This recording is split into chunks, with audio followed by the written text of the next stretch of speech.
وعلیکم السلام ورحمۃ اللہ۔ اچھا، یہ جو آپ نے سوال پوچھا ہے دینی پروگرام پر فیملیز کا مسجد میں جانا، اس میں ایک بات تو یہ ہے کہ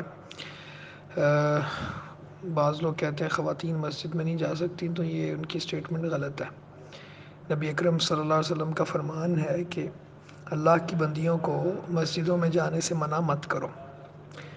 اب یہ جو والدہ نے ریزن دی ہے، اگر تو واقعتاً ایسا ہے کہ وہاں جا کے اصلاح کی بجائے بگاڑ پیدا ہوگا، تو پھر تو یہ اپنی جگہ پہ ٹھیک کہہ رہی ہیں، پھر نہیں جانا چاہیے۔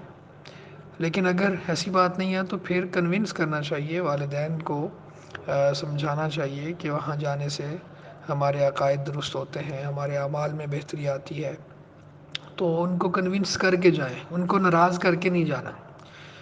والدین کا حق بہت زیادہ ہے، بہت بڑا ہے، تو چونکہ مسجد میں جانا عورت کے لیے فرض بھی نہیں ہے، تو اس لیے والدہ کو راضی کر کے وہاں جائے۔ اگر والدہ نہیں مانتی تو نہ جائے۔ بہت سے دلائل ہیں اس بات پر کہ جب کسی نفل کی بات آتی ہے نا، تو وہاں پہ والدین کی بات کو ترجیح دی جاتی ہے۔ واللہ تعالی اعلم۔